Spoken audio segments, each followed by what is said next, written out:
Assalamualaikum warahmatullahi wabarakatuh. Terima kasih Bapak Ibu atas kawat panjenengan sedaya. Syukur kehadirat Allah Subhanahu wa taala yang telah melimpahkan rahmatnya kepada kita semua sehingga kita bisa berkumpul di sini dengan keadaan sehat walafiat tanpa halangan suatu apapun. Pada kesempatan yang berbahagia ini Bapak Ibu, izinkanlah saya untuk menyampaikan apa yang saya dapatkan dari pembelajaran CGP calon guru penggerak, di mana di sini pada modul 1.4 saya mempelajari tentang diseminasi budaya positif, yang mana di sini artinya adalah menyebarkan pemahaman dan pengalaman belajar saya. Baik Bapak Ibu, selanjutnya kalau misalkan kita di sini berbicara tentang budaya positif, kira-kira menurut panjenengan budaya positif itu apa saja yang ada di sekolah kita? 5S. Ya mungkin Bapak Ibu bisa menyebutkan lagi apa itu 5S? Bu Nafi mungkin? 5S itu terdiri dari senyum, sapa, salam, sopan, santun. Oke. Terima kasih Bu Nafi. Tadi 5S itu adalah senyum, sapa, salam, sopan, dan santun. Itu merupakan budaya positif yang sudah terlaksana di SMP Negeri 1 Nasem. Tepuk tangan untuk Bu Nafi. Baik Bapak Ibu, mungkin selain yang sudah diberikan contoh oleh Bu Nafi dan Bu Rika, mungkin panjenengan memiliki contoh-contoh yang lain budaya positif yang sering kita lakukan, baik itu mungkin dari anak-anak atau kita sendiri, terutama di lingkungan kita. Monggo Pak Kosman barangkali. Ya, berbagai budaya positif selain dari 5S tadi, kita bisa melakukan dengan bersapa. Jadi kalau kita bertemu dengan anak-anak mengucapkan hai, kalau dari ibu guru ya disapa selamat pagi, selamat siang. Mungkin itu kira-kira satu saja, mungkin ada yang lain lagi. Terima kasih Pak Kosman, tadi ada tambahan lagi. Mungkin Pak Ki, budaya positif yang sering kali kita laksanakan dari anak-anak, mungkin kira-kira apa saja yang sudah kita laksanakan?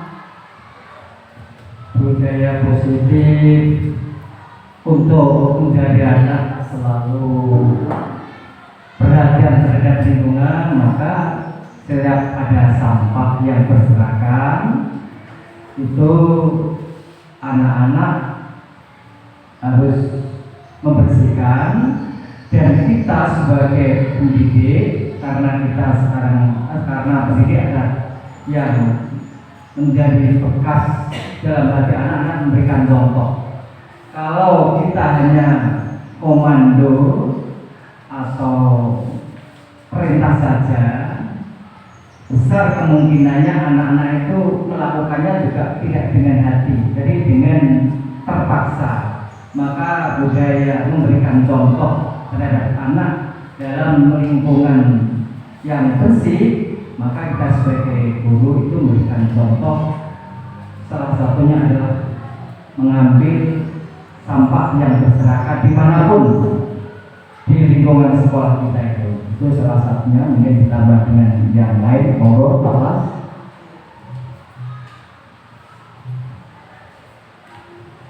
Assalamualaikum warahmatullahi wabarakatuh. Terima kasih waktu yang diberikan. Kalau menurut saya positif yaitu yang dilakukan oleh Bapak Guru pada waktu pagi, yaitu penyambutan anak datang ke sekolah, kita sambut dengan sapa, senyum, dan anak-anak kita beri motivasi. Jadi untuk anak-anak supaya dia semangat dalam menuntut ilmu di sekolah kita ini. Itu dari saya sementara. Assalamualaikum warahmatullahi wabarakatuh. Baik Bapak Ibu, sangat jelas sekali apa yang sudah disampaikan oleh Bapak Sugianto tadi dan Pak Alasana. salah satu contoh budaya positif tadi yaitu menjaga kebersihan. Nah, tujuannya apa? Tadi sudah disampaikan Pak Ki ya. Dimana di sini nanti itu yang akan saya bahas, yaitu motivasi intrinsik dan motivasi ekstrinsik. Baik Bapak Ibu, kita lanjutkan selanjutnya.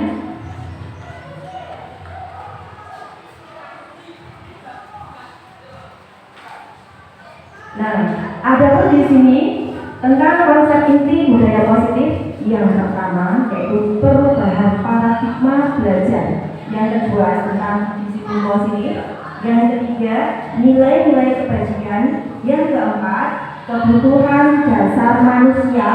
Yang kelima adalah motivasi manusia, posisi kontrol juga, keyakinan kelas, dan segitiga restitusi. Apa itu yang kita bahas bersama-sama nih Bapak Ibu. Nah, dari beberapa konsep tersebut, nah kita akan membahasnya. Nah, Bapak Ibu, kalau di sini kita membicarakan tentang pembelajaran dengan paradigma baru, tentunya panjenengan juga pernah mengalami yaitu pembelajaran dengan paradigma model yang lama. Kira-kira contohnya apa Bapak Ibu? Oke. Paradigma yang lama. Di sini juga ada paradigma yang baru. Barangkali ini ada Bapak Ibu yang ingin memberikan jawabannya. Nah, contohnya begini Bapak Ibu. Ketika kita memberikan pembelajaran kepada anak, kalau zaman dahulu guru itu merupakan pemateri, selalu memberikan materi dan materi, di mana anak tersebut mendapatkan dari satu arah, yaitu guru saja. Akan tetapi pada saat ini dengan adanya paradigma baru, maka di sini anak-anak yang mencari sumber pembelajaran, baik dari media, banyak sekali kan ya saat ini. Karena memang pendidikan itu sesuai dengan kodrat alam dan kodrat zaman dan sesuai dengan apa yang sudah diajarkan oleh KHD atau Ki Hajar Dewantara. Barangkali di sini ada pencerahan Bapak Ibu tentang paradigma pembelajaran model baru dan paradigma pembelajaran model yang lama. Ada pencerahan Bapak Ibu? Saya lanjutkan deh kalau begitu. Nah, di sini pembelajaran dengan paradigma baru merupakan pembelajaran yang dirancang berdasarkan prinsip pembelajaran berdiferensiasi. Nah, di sini berdiferensiasi ini adalah pembelajaran yang saya laksanakan saat ini baru pada tahap modul 2.1, di mana di situ dikupas tuntas tentang apa itu berdiferensiasi. Maka dari itu sebagai guru kita wajib update ya Bapak Ibu ya tentang apa yang sebenarnya yang dilaksanakan oleh Bapak Ibu guru. Mohon maaf bukan saya menggurui, tapi saya sharing apa yang saya dapatkan pada pendidikan guru penggerak. Baik Bapak Ibu, saya lanjutkan. Di mana pembelajaran berdiferensiasi di sini sehingga para peserta didik belajar sesuai dengan kebutuhannya berdasarkan tahap perkembangan sesuai teori psikologi modern untuk mewujudkan profil pelajar Pancasila. Nah, sesuai dengan kurikulum yang sudah kita laksanakan Bapak Ibu, kurikulum kita itu sudah melaksanakan kurikulum merdeka, di mana di situ ada yang namanya proyek apa Bapak Ibu? Kelima ya. Yes. Nah, profil pelajar Pancasila, di mana di dalam profil pelajar Pancasila terdapat beberapa elemen. Apa saja itu Bapak Ibu? Mungkin Bu Nadif atau Bapak Ibu yang lain, elemen dari dimensinya itu tadi apa saja? Ya, yaitu beriman, bertakwa kepada Tuhan Yang Maha Esa dan berakhlak mulia. Kalau kita lihat di lingkungan kita Bapak Ibu, di sekolah kita tentunya sudah menerapkan yang namanya berakhlak mulia kan berluhur, apalagi Bapak Ibunya mengaji. Yang mana di sini ditujukan kepada Tuhan Yang Maha Esa, di mana di sini nantinya tujuan anak-anak itu supaya apa yang ketika mereka lakukan, mereka akan tahu salah atau benar. Jadi ketika ini melakukan kesalahan, mereka akan bagaimana Bapak Ibu? Akan merasa menyesal atau selain menyesal, ada sekiranya batas pagar supaya tidak melanggar apa yang salah tadi. Bisa dipahami ya? Selanjutnya Bapak Ibu, di sini ada berkebinekaan global. Mengingat di sini berkebinekaan global itu anak-anak itu tidak hanya dari daerah sini saja. Kalau misalkan daerah kota itu kan ada banyak budaya-budaya yang lain ya. Ada mungkin Betawi, ada mungkin Jawa, ada lagi mungkin Madura dan lain-lain. Nah, tentunya di sini juga seperti itu Bapak Ibu. Di Nyasem itu ada beberapa desa. Nah, dan di sini pengamatan saya, setiap desa itu mungkin bahasanya sudah berbeda lagi. Ketika saya di Nyasem, saya banyak sekali menemukan yang namanya budaya-budaya yang ada di sini, yaitu kayak Manganan. Apa lagi Bapak Ibu? Selain Manganan, jadi di sini dimaksudkan bisa dilaksanakan di mana tidak boleh kita itu meninggalkan ya Bapak Ibu ya. Tujuannya di situ mungkin adalah bekerja sama, gotong royong. Nah, pada dimensi selanjutnya yaitu adalah bergotong royong. Kalau kita belajar pada kurikulum merdeka, bergotong royong di sini ada bahasa barunya Bapak Ibu, dan bahasa barunya di situ saya dapatkan juga di CDB, yaitu berkolaborasi. Oh, berkolaborasi, saya waktu itu penasaran. Saya coba Google, saya coba searching. Nah, di situ ternyata berkolaborasi itu sama juga dengan bekerja sama. Kita adalah manusia sosial, jadi kita juga tidak lepas dari yang namanya kerja sama. Kita butuh bantuan orang lain. Begitu juga ketika kita melaksanakan pembelajaran Bapak Ibu, kita sudah melaksanakan yang namanya diskusi dengan anak-anak, kita kelompokkan, betul? Nah, mereka di situ belajar berkolaborasi untuk memecahkan masalah, di mana masalah itu nanti bisa mereka selesaikan secara bersama-sama. Tujuannya tadi supaya mereka bekerja sama. Selanjutnya di situ ada kreatif Bapak Ibu. Nah, kita sudah melaksanakannya juga.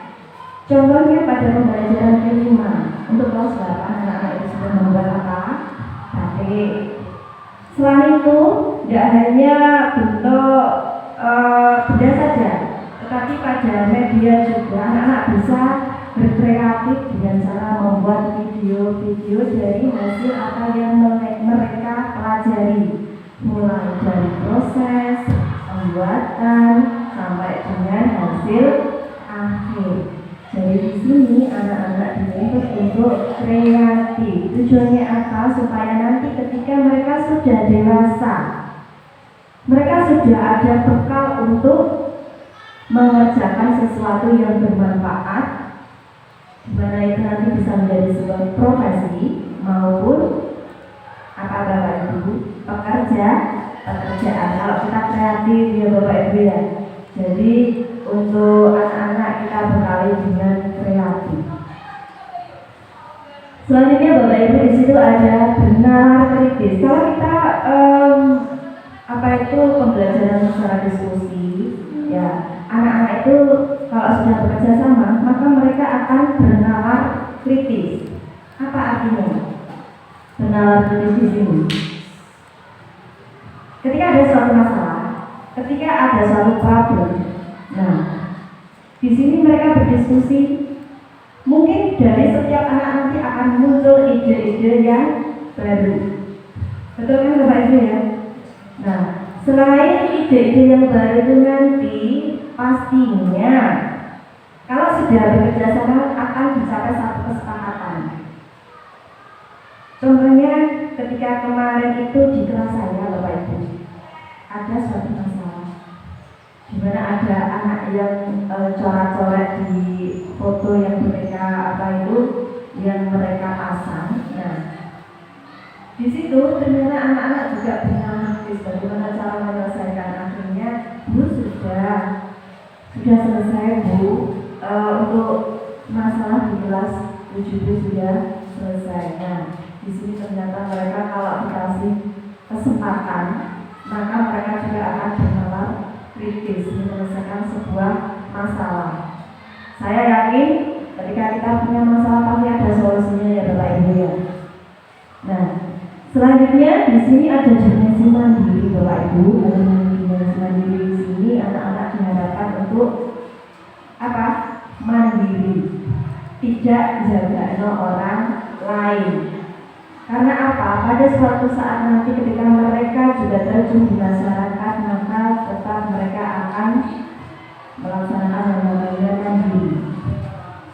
Mungkin dari sini Bapak Ibu ingin bertanya atau menambahkan tentang paradigma pembelajaran dengan paradigma baru. Monggo Pak Jazuli. Barangkali juga ingin menambahkan, monggo. Terima kasih sampaikan tadi kaitan dengan diskriminasi untuk kita belajar positif. Kita ketahui bahwa saat ini anak-anak dalam sekolah kita itu masih ada banyak anak-anak yang tidak melakukan kegiatan-kegiatan yang positif, kenakalan-kenakalan masih ada dan sebagainya. Hal ini apakah nanti dalam kaitan diskriminasi ini punya hal yang perlu dilakukan sehingga bagaimana anak dalam pembelajaran dan pendidikan itu sesuai dengan harapan kita itu langkah-langkah apa kiranya bisa berjalan ke sana. Juga paradigma baru artinya intelektualnya itu lebih maju dan baik dan dibarengi dengan teknologi yang tinggi gitu ya. Kemungkinan ini dalam pembelajaran juga seperti yang dulu ada, artinya kita ini dalam teknologinya itu kan artinya belum bisa menggunakan alat-alat yang teknologinya maju, dan saat ini juga mungkin ada suatu kegiatan yang berkaitan dengan adopsi pelajaran baru dan baru itu anak-anak dibatasi untuk membawa HP dan sebagainya. Nah, ini apakah ini kendala dalam kaitan dengan pembelajaran dengan paradigma baru apa cocok masih? Baik, terima kasih Pak Jazuli. Tepuk tangannya mana Bapak Ibu. Ya, tadi kenapa anak-anak kita itu tidak bisa melaksanakan yang namanya tata tertib tadi Bapak Ibu ya. Nah, masih banyak yang nakal. Itu berarti dari internalnya Bapak Ibu. Karakter sekolah itu tidak bisa kita ubah. Makanya tadi nanti kita akan belajar mengenai motivasi intrinsik dan motivasi ekstrinsik Bapak Ibu. Dimana kalau sudah karakter ya itu tidak bisa kita ubah, tapi kita arahkan ke arah yang lebih baik. Maka dari itu kita berusaha untuk menumbuhkan yang namanya budaya positif, agar budaya positif itu dilaksanakan oleh anak-anak supaya tadi bisa menghandle tadi kegiatan mereka yang tidak mengikuti tadi. Kita sudah memberikan tata tertib tapi tetap dilanggar.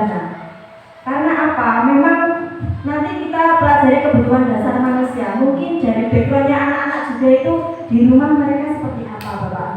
Jadi tugas kita memang sangat berat sekali, dimana kita harus mengubah anak itu sepertinya tidak bisa. Tapi kalau anak yang melakukannya secara mandiri, secara intrinsik dari dalam, maka mereka akan bisa. Contohnya kita sendiri Bapak Ibu. Ya, kalau misalkan kita sendiri motivasi intrinsik itu nanti, contohnya kalau saya masuk kelas tepat waktu gitu deh. Kalau saya tidak ada motivasi intrinsik, saya tidak akan masuk kelas tepat waktu, tidak awal-awal gitu Pak. Itu kalau misalkan dari saya sendiri, misalkan deh, anak juga seperti itu Bapak. Jadi ketika mereka karakternya memang seperti itu tadi, kita berikan budaya positif tadi. Mungkin itu yang pertama. Dan yang kedua tadi tentang teknologi ya Bapak. Ya, paradigma baru. Nah, alhamdulillah sekarang sudah melaksanakan yang namanya paradigma baru. Banyak sekali dari Bapak Ibu yang menggunakan media HP.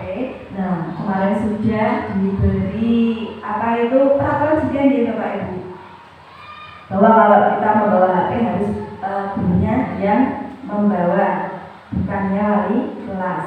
Dan sudah ada peraturan juga, kalau memang dilanggar maka akan kena poin gitu deh. Nanti kita ke resolusi yang terakhir. Ini materi juga Bapak Ibu ya, sebetulnya nanti di materi yang terakhir. Dan di sini saya harapkan Bapak Ibu juga bisa mengupdate yang namanya tentang teknologi tadi. Belajar. Saya awalnya juga tidak bisa Bapak Ibu, tapi saya karena rasa ingin tahu, saya belajar sama Pak Ampun, saya mungkin belajar dari YouTube, baca-baca, mengikuti webinar, mengikuti Zoom dan lain-lain. Itu cara saya. Supaya apa yang nantinya kita sampaikan ke anak-anak juga benar. Ngoten ya Bapak. Matur suwun. Nah, ada pertanyaan lagi? Monggo. Tadi yang disampaikan karena instruktif karakternya ada itu, apakah ini tidak ada bisa berusaha untuk dalam pendidikan, bahkan dengan anak-anak yang sempurna kan sudah artinya kalau sudah dipatu dengan motivasi dan sebagainya mungkin bisa memberikan suatu yang berbeda, sehingga langkah-langkahnya itu. Terima kasih Pak Jazuli. Nah, ini PR kita lagi ya. Mari kita bersama-sama, mari kita bersama-sama untuk mengarahkan anak-anak ke arah yang lebih baik, di mana motivasi intrinsik itu nanti bisa terbentuk dan menjadi budaya positif di sekolah kita. Matur suwun Pak Jazuli. Selanjutnya akan saya lanjutkan Bapak Ibu. Setelah pembelajaran dengan paradigma baru, maka di sini, ini ada miskonsepsi tentang teori kontrol. Di mana posisi kita sebagai seorang guru itu ada gambar. Bapak Ibu bisa melihat. Kalau yang dikasih kunci itu kita ibaratkan sebagai siswa, sedangkan kita di sini yang memegang kuncinya. Padahal sebetulnya semuanya itu adalah ilusi. Ilusi yang bagaimana Bapak Ibu? Nah, ilusi guru mengontrol murid. Apakah kita betul-betul bisa mengontrol murid Bapak Ibu? Contohnya saja, ketika kita sudah memberikan peraturan, tata tertib, anak-anak tetap melaksanakan padahal mengeluarkan baju, tidak memakai sepatu. Padahal itu sudah ada tata tertibnya Bapak Ibu. Betul bukan? Nah, maka dari itu tadi, motivasi intrinsik tadi. Selanjutnya, untuk yang pertama ilusi guru mengontrol murid. Yang kedua, ilusi bahwa semua penguatan positif, efektif dan bermanfaat. Nah, sekarang gini, apakah panjenengan yakin kalau kita sudah memberikan hal tersebut, penguatan positif, efektif dan bermanfaat, kira-kira anak itu akan tetap melaksanakan tadi memasukkan baju? Nah, itu kan ilusi kita. Kita itu ilusinya adalah mengontrol, padahal anak itu punya karakter tadi, karakter bawaan tadi. Kalau mereka tidak dari jalan kiri, mereka tidak akan bisa untuk berubah menjadi lebih baik. Maka dari itu, nah seperti inilah ilusinya. Yang ketiga Bapak Ibu, di situ ada ilusi bahwa kritik dan membuat rasa bersalah mampu menguatkan karakter. Nah, barangkali Bapak Ibu juga sering mengalami hal ini ketika anak melakukan kesalahan, panjenengan dekati, betul. Nah, dengan cara pendekatan tadi, anak-anak itu panjenengan buat merasa bersalah dengan apa yang sudah dilakukan dengan melaksanakan kesalahan tadi. Apakah di situ betul-betul anak-anak merasa bersalah Bapak Ibu? Besok lagi mungkin akan diulangi lagi Bapak Ibu. Ya kan?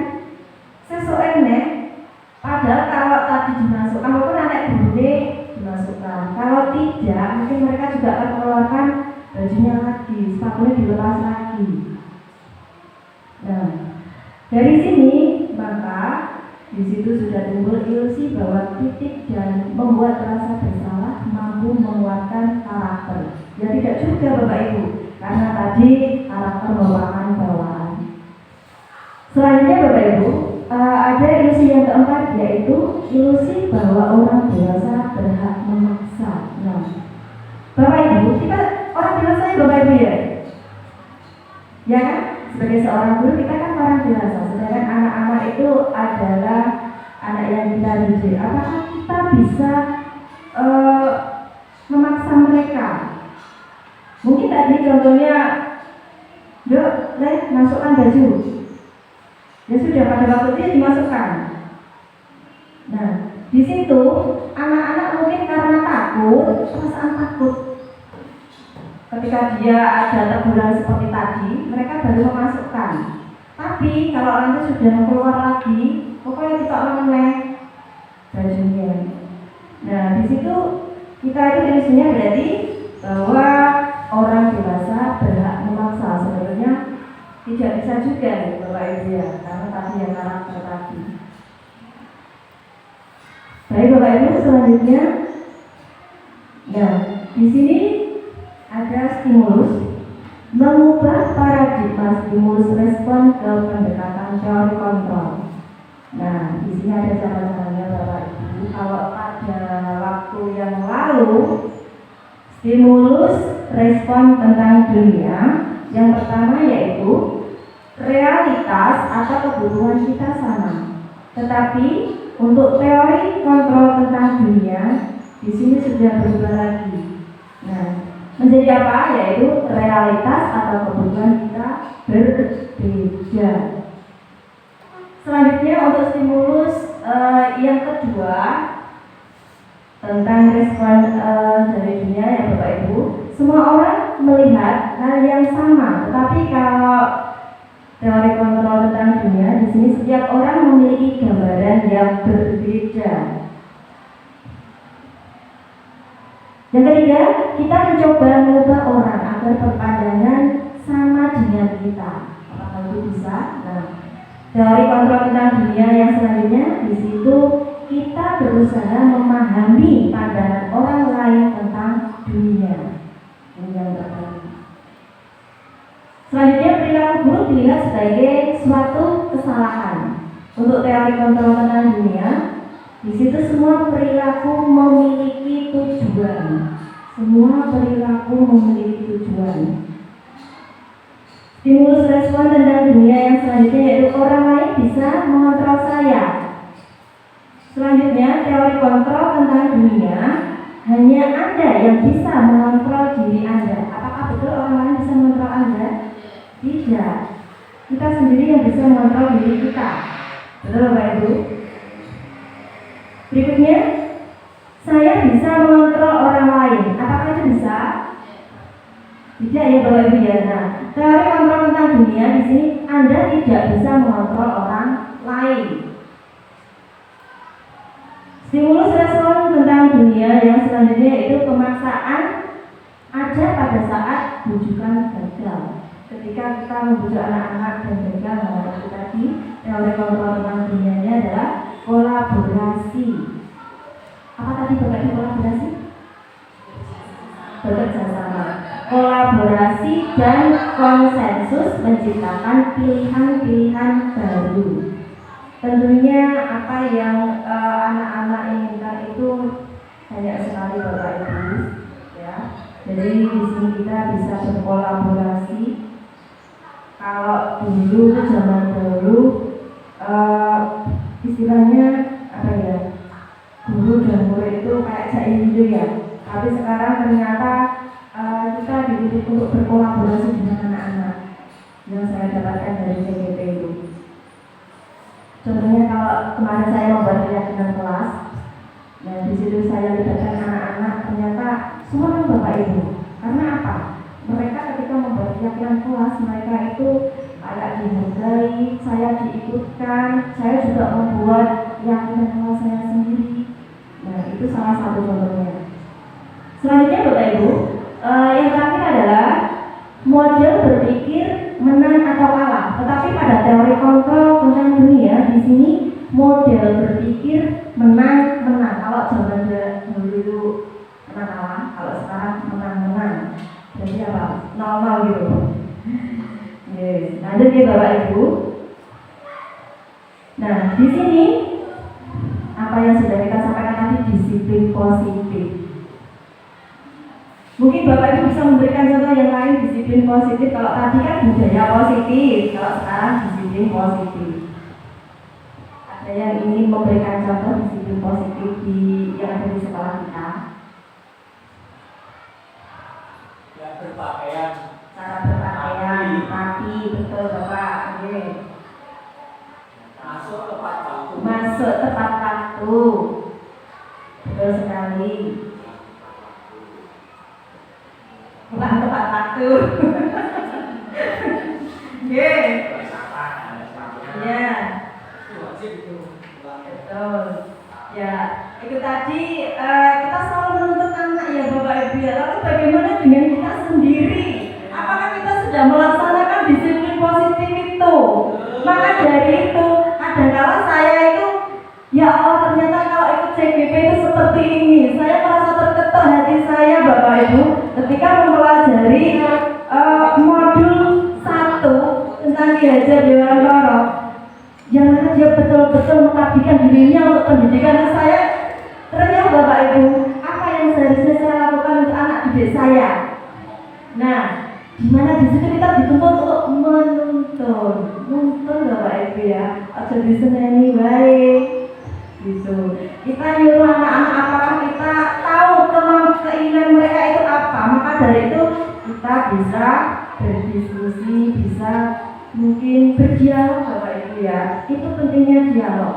Kadang-kadang kita menemukan di dalam kelas itu ada anak yang tidur ketika pembelajaran, mungkin ada anak yang tidak rapi itu, rambutnya rapi, sureni, ada anak cowok yang sering saya ketika salim itu, gajinya dimasukkan, ya, rambutnya dirapikan. Dan ternyata ketika kita berdialog, backgroundnya itu luar biasa Bapak Ibu. Kalau kita betul-betul mencerna, ya, mengamati dan kita bisa sharing sama anak-anak juga.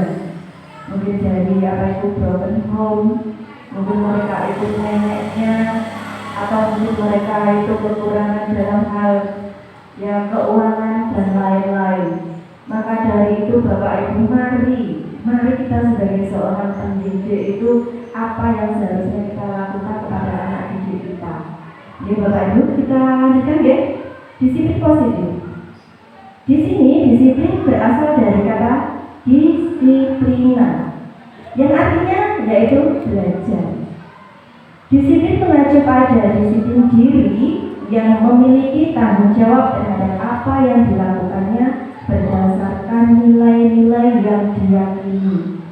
Nilai-nilai yang diyakini ini nantinya akan menjadi kebajikan universal ya Bapak Ibu ya, nilai-nilai yang positif tadi.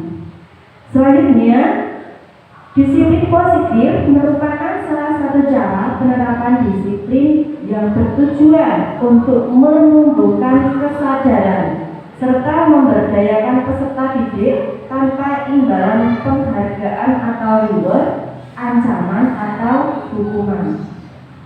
Bapak Ibu, kalau kita melihat anak-anak ketika melakukan disiplin, apakah panjenengan sering memberikan sesuatu hal?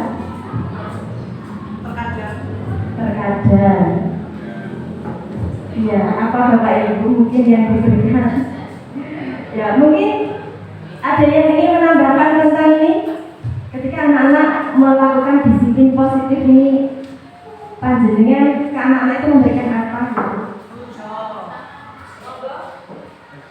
Ujian berarti gitu.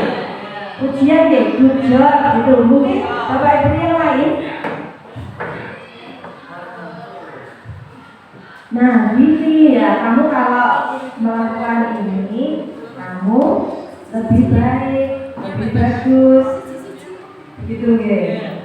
Nah, di sini berarti kalau itu tidak selalu apa Bapak Ibu, ujian ya Bapak Ibu ya. Karena nanti ternyata pada pembelajaran ini ribet atau saja itu bisa menjadi hukuman, bisa menjadi apa ya, ketergantungan kepada anak-anak, bahkan mungkin mematikan ya, karena yang lain mungkin ada yang iri dan lain sebagainya. Itu bahayanya ribet Bapak Ibu ternyata di sini. Tapi sebetulnya ya bagus ya, kalau dulu ya kita ya sering ngasih anak-anak senang, tapi ternyata itu ketergantungan Bapak Ibu. Contohnya anak saya sendiri, misalkan Dek, hari ini pelajarannya apa? Itu contohnya. Kok enggak belajar? Nah, kalau misalkan saya suruh belajar, besok saya berikan es krim, sama gitu. Itu kan suatu reward. Nah, dia. Nah, besoknya lagi dia akan minta lagi Bapak Ibu, jalur es krimnya. Itu bahayanya reward. Nah, saya lanjutkan Bapak Ibu ya. Jadi reward itu bisa jadi ancaman atau hukuman, itu alasannya Bapak Ibu. Kalau kita ingin memberikan reward kepada anak-anak bisa dengan cara ujian, bahasa yang halus.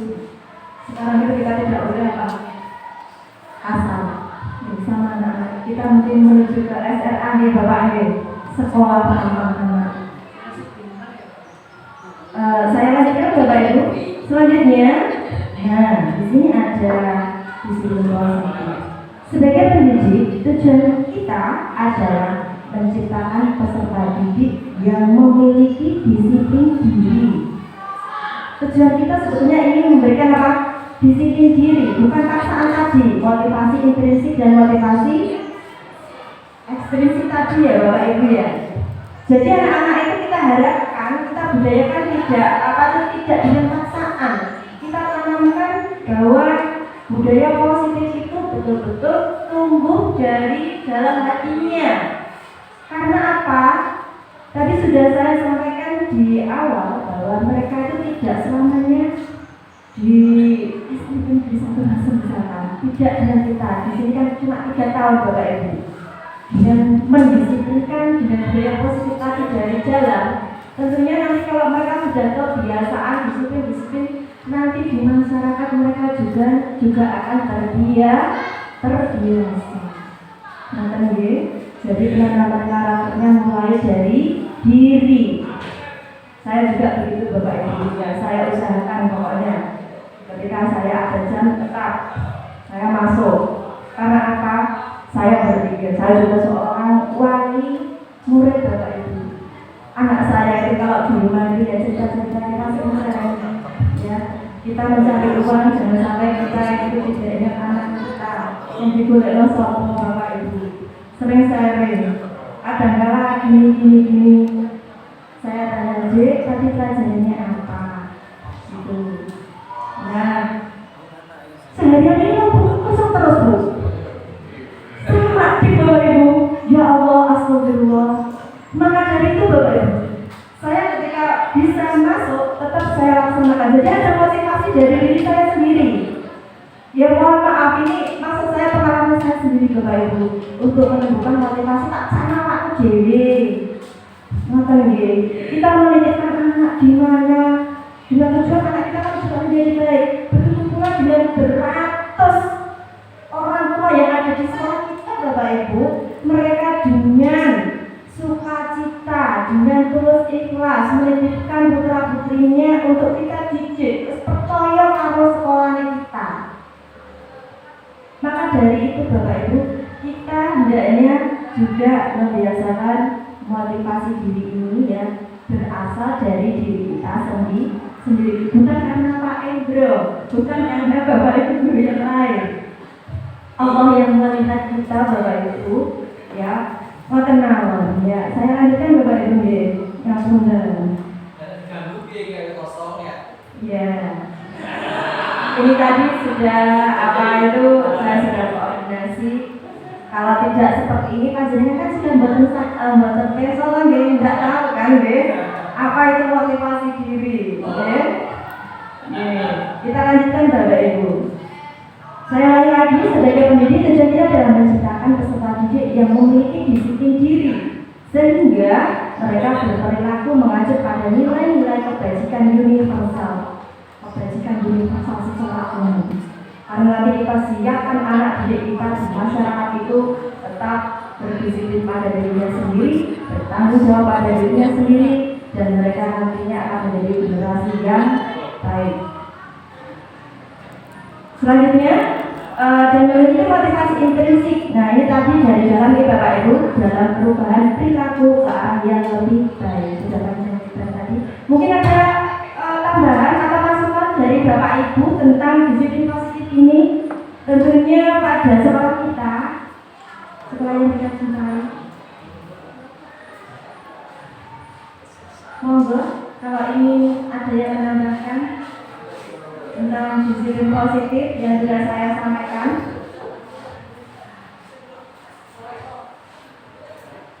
Betul-betul? Lanjut ya? Oke. Nah, Bapak Ibu, dari tadi kok sepanjang ya? Coba sekarang kita adakan ice breaking. Mungkin panjenengan sudah hafal tentang lagu.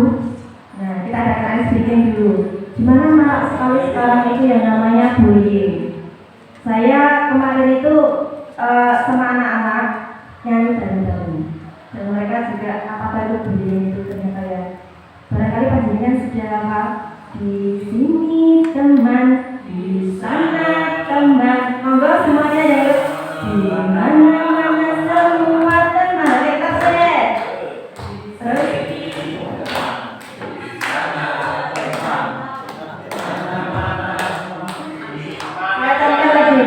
Di sini teman, di sana teman, di mana-mana semua teman.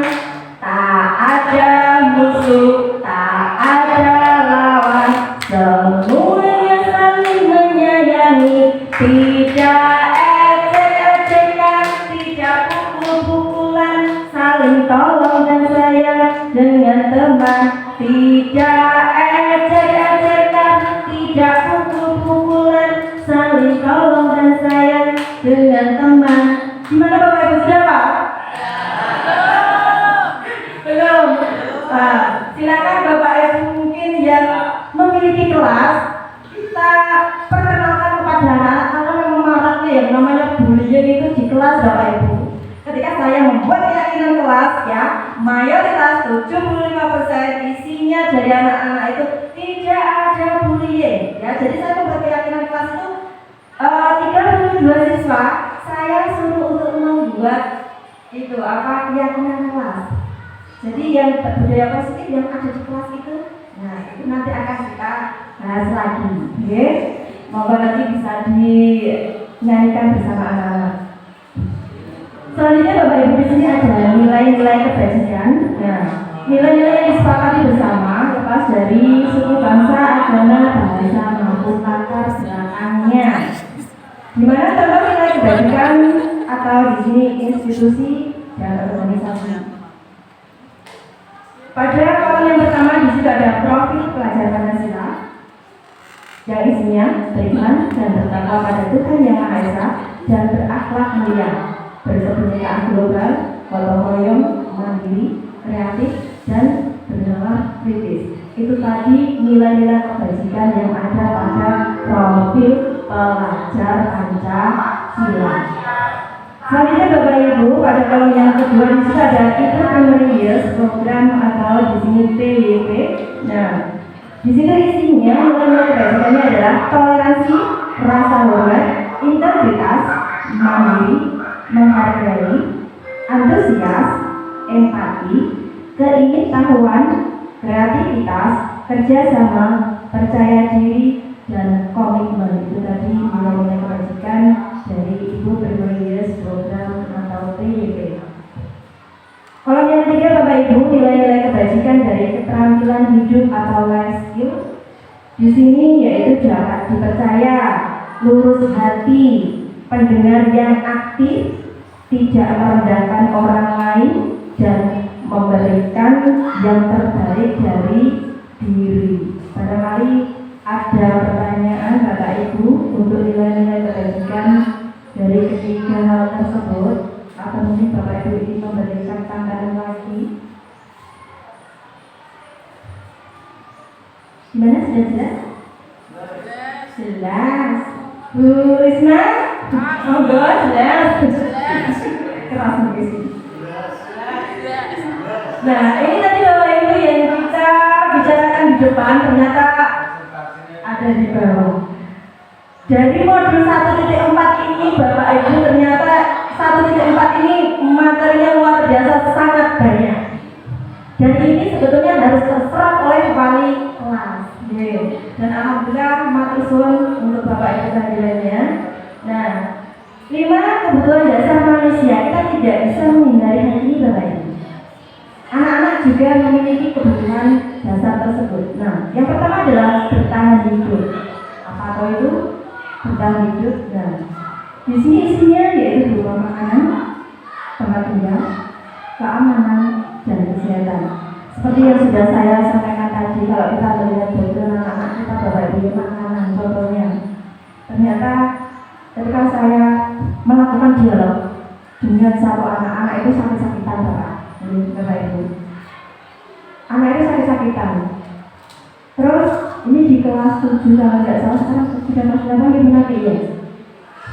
Dia itu sakit-sakitan, terus apa itu sama ibunya itu kalau sakit itu dikasih obat tepung kayak misakri dan lain-lain. Nah, dan uang sakunya ini Bapak Ibu 2.000 rupiah. Saya tanya, 2.000 itu kamu buat apa oleh? Yang 1.000 dibuat saya pakai Bapak ya, Ibu gitu. Terus yang 500 saya belikan permen, yang 500 buat ngisi kas. Kalau kita melihat backgroundnya itu kita kan tidak mungkin menyalahkan anak Bapak biar kenapa dia tidak masuk, betul bukan? Nah, karena yang satu tadi mungkin karena makanan kurang, asupan gizinya juga kurang, berarti kan dari unsur keluarga juga. Itu salah satu contohnya Bapak Ibu bertahan hidup tadi. Keamanan, kesehatan juga. Barangkali mungkin Bapak Ibu ada yang menemukan kasus seperti saya. Banyak ya? Iya. Nah itu tadi kalau kita melihat seperti itu gak tahu ya Bapak Ibu. Gak tahu apa yang bocah itu ya. Tak sama kayak aku diri rumah. Yang kedua yaitu ada kebutuhan yang kedua, kasih sayang dan rasa diterima. Nah, di sini penjelasannya rasa diterima, dipedulikan, berbagi, bekerja sama, menjadi bagian dalam kelompok. Kayak tadi pembuatan keyakinan kelas Bapak Ibu. Nah, anak-anak sudah saya ajak bersama-sama, akhirnya menjadi satu keyakinan kelas. Dan mereka juga harus meyakini, jika mereka membuat juga harus menepati itu. Misalkan nih, nanti kalau ada mereka melanggar keyakinan apa yang sudah kami langgar. Kalau misalnya tadi mobil berarti keyakinan yaitu menghormati orang lain. Seharusnya kan harus menghormati. Nah, dikembalikan lagi ke motivasi intrinsik tadi Bapak Ibu. Berikutnya yaitu ada penguasaan, di mana di dalamnya ada harga diri, keinginan untuk dianggap, memimpin, berprestasi, diakui, didengar. Nah, kalau tadi misalkan di harga diri Bapak Ibu ya, penguasaan tadi. Contohnya kayak misalkan ada anak saya yang mengolok-olok orang tuanya. Terima kasih. Betul ya? Nah, itu merasa memang harga dirinya sebagai seorang anak. Bagaimana? Ya kan? Pandangan sendiri misalkan kalau orang tuanya dia orang begini tentu saja kan tidak terima. Mungkin anak juga seperti itu. Oke. Selanjutnya Bapak Ibu di situ ada kebutuhan yang keempat adalah kebebasan, mandiri, memiliki pilihan, mencoba hal baru, mampu mengendalikan arah dirinya. Nah ini sering kita jumpai kepada anak-anak. Mereka juga ingin mandiri, memiliki pilihan juga. Contohnya apa Bapak Ibu? Kalau memiliki pilihan,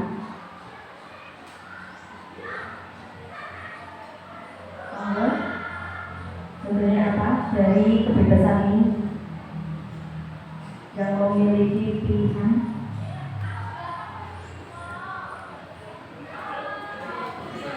Ayo, monggo.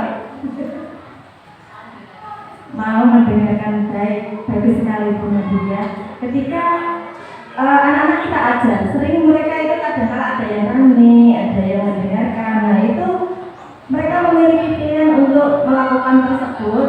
Barangkali apa yang kita sampaikan itu menarik atau tidak. Nah, monggo kita buat agar anak-anak itu bisa tertarik dengan pelajaran yang kita ajarkan.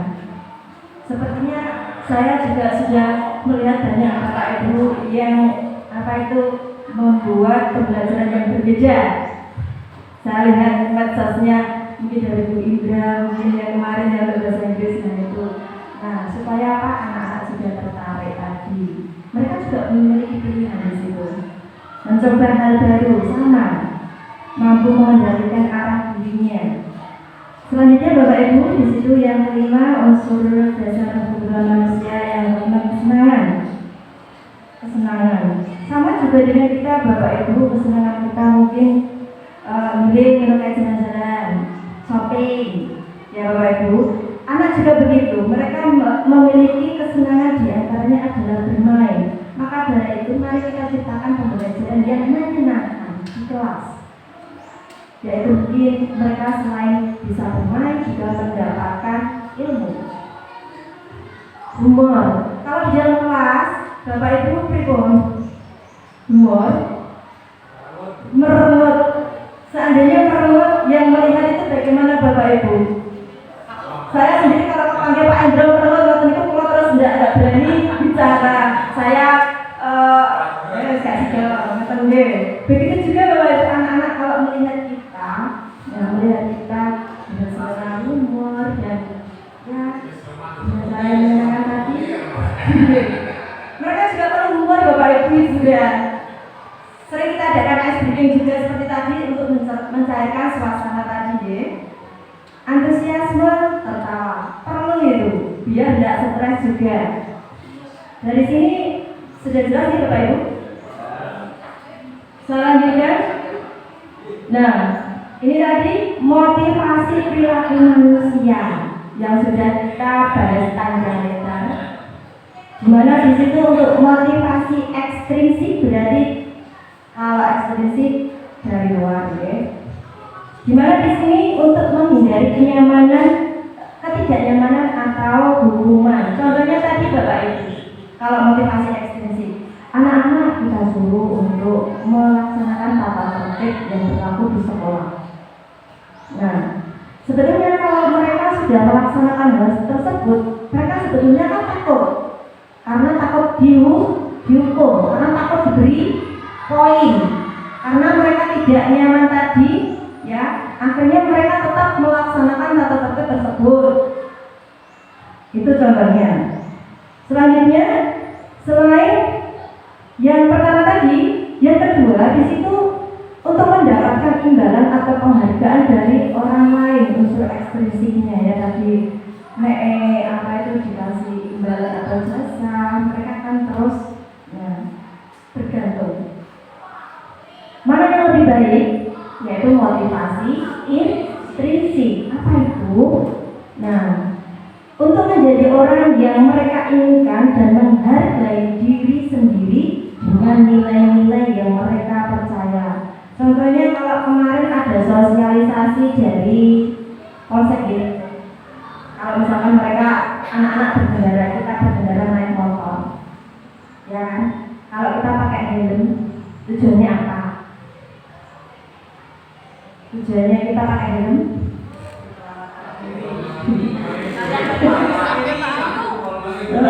Kan ada takut polisi, gitu. Kalau misalkan takut polisi, bapak ibu, pokoknya orang naik polisi, ya tetap dia ya orang nganggo helm.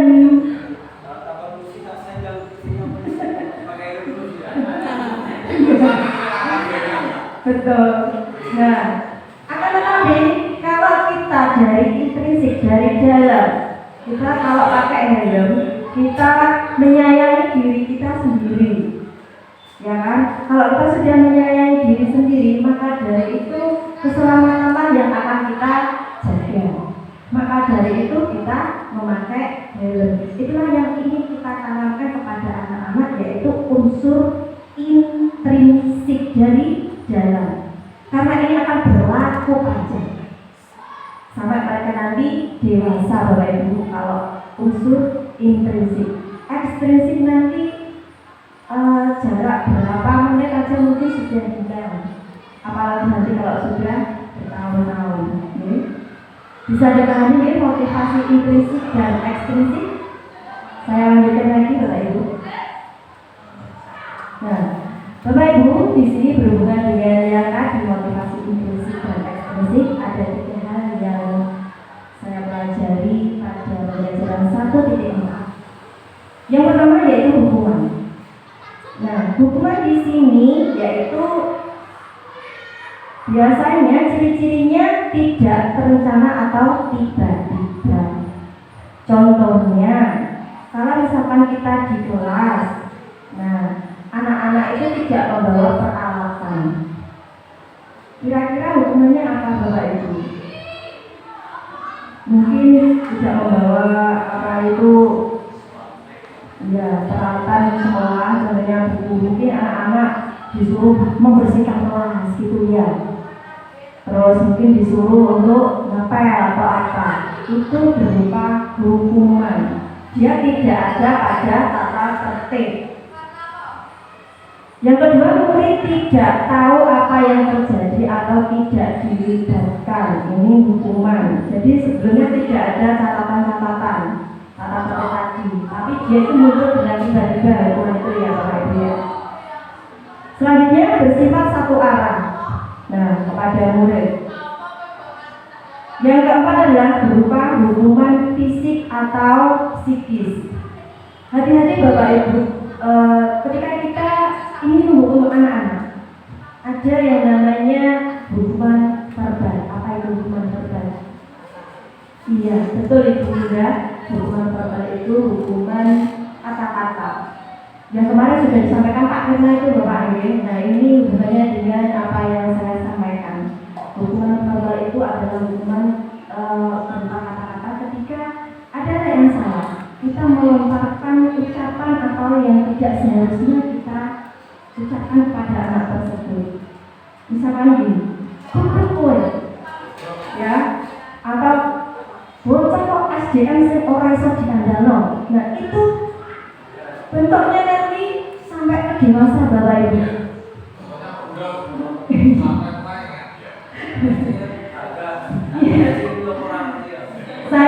Saya memang pernah Bapak Ibu ya, saya juga punya guru ketika saya di MI itu guru matematika juga. Sampai sekarang yang namanya Pak Nasir itu almarhum Pak Nasir itu saya ingat. Karena saya tidak bisa mengerjakan soal itu ya, saya dikatakan goblok tadi loh. Nah, sampai sekarang Bapak Ibu saya ingat. Nah, maka dari itu hati-hati panjenengan kalau memberikan hukuman berupa verbal, karena akibatnya sampai dewasa mereka akan ingat terus dan terus.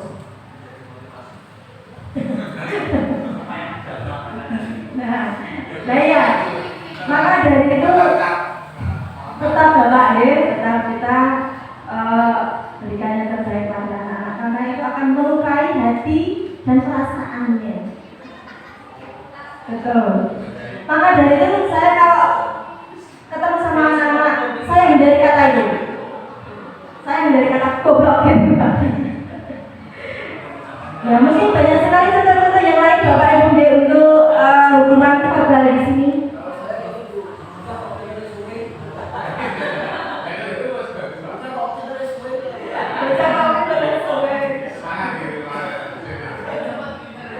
Itu nanti resolusi.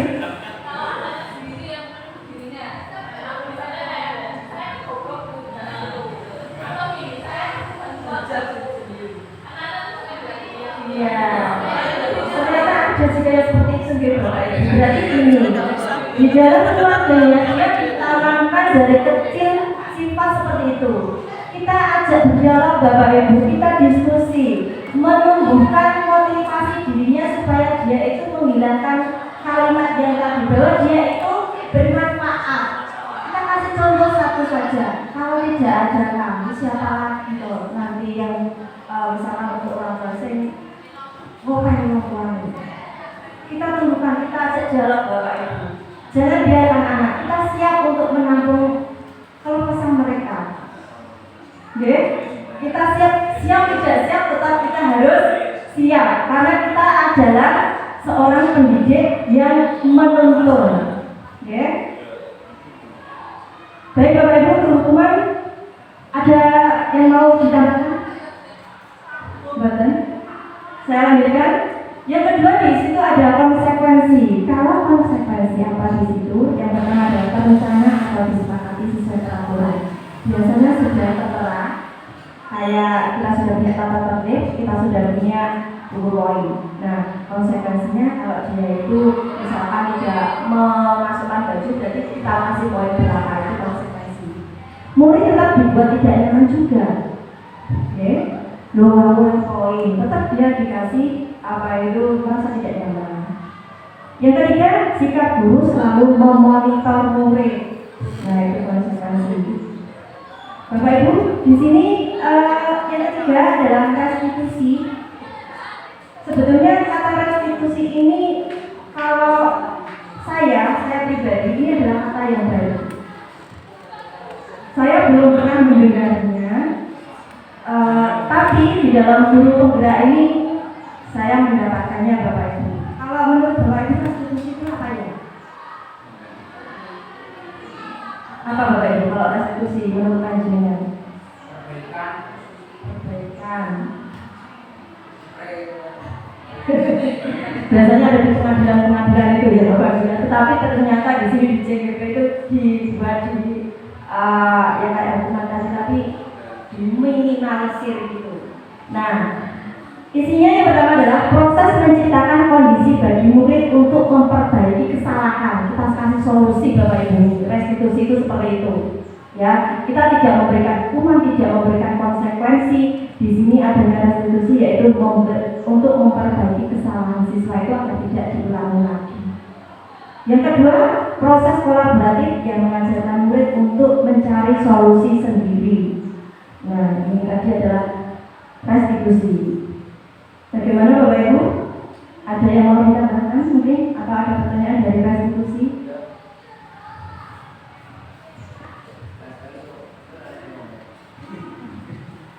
Assalamualaikum warahmatullahi wabarakatuh. Terima kasih Bapak Ibu sekalian.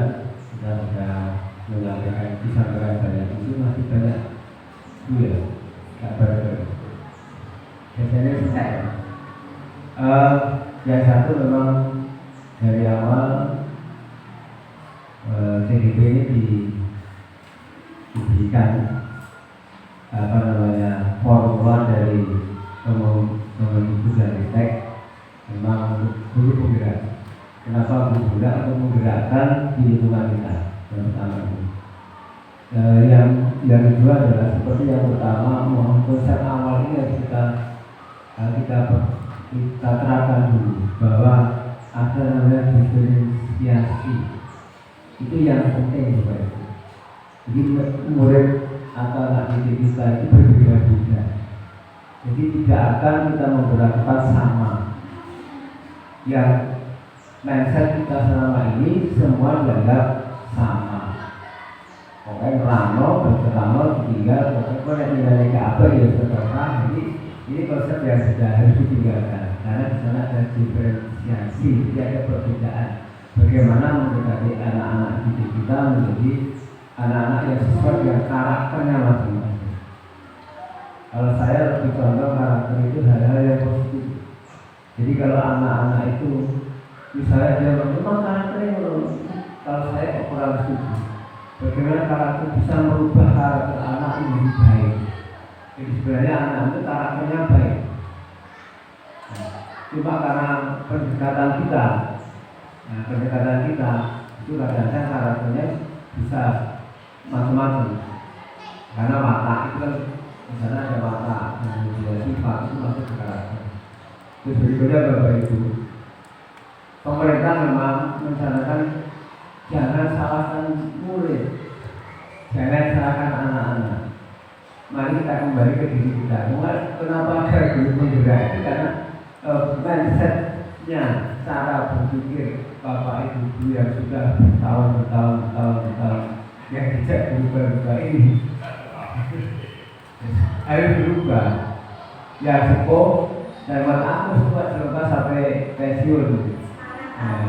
Jadi sebenarnya oleh sebab itu ada namanya PMM. Selama kita tidak buka PMM, maka tidak tahu dunia luar ternyata lebih cepat dan lebih luas. Di PMM itu kemarin sampaikan ada namanya RTP. Ini tidak usah cari RTP di mana-mana. Buka PMM, RTP-nya ada. Jadi sebenarnya PMM itu adalah penggantinya guru penggerak yang sudah tua-tua. Karena guru penggerak itu sebenarnya diawal dari dia membuka PMM, kemudian dapat berapa proses itunya. Dan yang kita ini yang sudah umur ini expired Pak. Dan kalau kita masih ingin bergerak untuk perbaikan daripada anak tetap bisa. Yang berikutnya Ibu, memang anak yang kita hadapi memang berbeda ekonominya, berbeda latar belakang pendidikannya dan sebagainya. Yang kita hadapi kadang-kadang yang terjadi di lapangan ini antara menegakkan disiplin tanpa mengurangi menyakiti anak, tanpa menyakiti anak, sehingga anak itu timbul kesadaran. Ini sulitnya bukan main. Sulitnya bukan main. Pertanyaan saya itu bagaimana menyadarkan anak. Saya itu temannya anaknya Pak kelas yang sudah keluar itu didatangi jam subuh sekali. Silo ditanya, saya nanya orang bapak ibu, saya nanya orang wali sesuatu, wali kelas itu kan kurang sabar ya.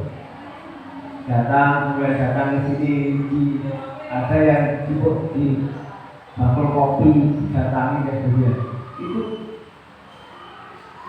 menumbuhkan kesadaran itu memang punya berapa. Yang berikutnya saya, bagaimana kesadaran dengan disiplin? Apakah tidak ada kontroversi? Kadang-kadang kita menegakkan disiplin harus dengan cara mungkin dengan kata-kata asal juga, atau kalau kita biarkan anak-anak itu ya seperti itu. Nah, yang terjadi kan kita biarkan ya, bukan kita biarkan. Nah ini besok begitu lagi. Nah ini yang menjadi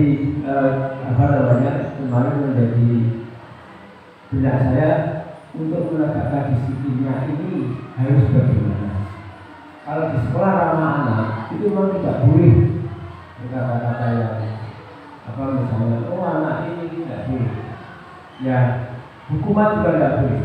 Yang ada hanya memberikan poin penghargaan. Jadi tidak ada hukuman, adanya poin penghargaan. Terus kamu yang terus saya kembalikan ya semangat tidak apa-apa. Jadi ternyata yang tidak melanggar itu semakin banyak semakin dapat bintang.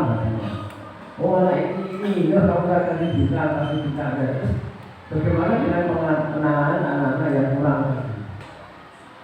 Yaitu kok tadi karena memang satu latar belakang pendidikan orang tuanya tidak mungkin berpenuh, kemudian macam-macam lah lingkungannya dan sebagainya. Seperti yang saya katakan kemarin dari Pak Kira itu kadang-kadang anak itu bukan karena apa ya, bukan karena latar belakang, karena memang seperti itu. Ada dulu Yesus anaknya orang kaya, mau nenek, tapi sebenarnya kalau dulu bisa jadi dia tidak mempunyai niatan untuk memang dia senangnya itu, yaitu dia ngambil juga, itu kan apa ya? Ya memang seperti itu, yaitu monggo dulu. Terima kasih Pak Hendro pencerahannya dan untuk pertanyaannya tadi untuk menumbuhkan kesadaran. Sebenarnya itu PR kita Bapak Ibu ya, untuk menumbuhkan kesadaran tadi mungkin dengan kebiasaan-kebiasaan yang positif tadi, di mana anak tersebut kok masih susah, masih tidak bisa di-handle. Saya juga pernah mengalami ketika di kelas 9 itu Bapak Ibu, bahkan saya sampai di warung kopi sama Bu Dewi itu begitu. Dan memang bagaimana karakternya anak tersebut yang memang seperti itu. Terus ada lagi persahabatan atau bertemannya itu juga yang salah Bapak Ibu. Jadi monggo PR kita bersama-sama atau memang kita berkolaborasi dengan keluarganya. Semoga dengan kolaborasi tersebut bisa merubah kesadaran anak tersebut. Kalaupun memang tidak bisa, ya tugas kita sebagai seorang guru yang menuntun tadi, kita kembalikan ke tadi. Pripun Bapak ngoten nggih. Terima kasih. Baik Bapak Ibu, selanjutnya sudah jam berapa ini? Masih ada beberapa slide. Kita selesaikan ya. Nah, Bapak Ibu, selanjutnya di sini ada 5 posisi kontrol guru. Nah, yang pertama ada posisi kontrol sebagai seorang penghukum. Yang kedua ada posisi kontrol guru sebagai pembuat merasa bersalah. Yang ketiga, posisi kontrol guru sebagai teman. Yang keempat, posisi kontrol guru sebagai pemantau. Dan yang terakhir adalah posisi kontrol guru sebagai manajer. Di antara kelima posisi kontrol tersebut, panjenengan kira-kira itu posisinya di nomor berapa atau yang mana? Penghukumkah? Pembuat merasa bersalahkah? Atau sebagai temankah? Atau sebagai pemantau? Atau sebagai manajer? Kalau Hendra, nanti mungkin teman, Bu Rika, ada teman manajer ya, tergantung situasi dan kondisinya ya.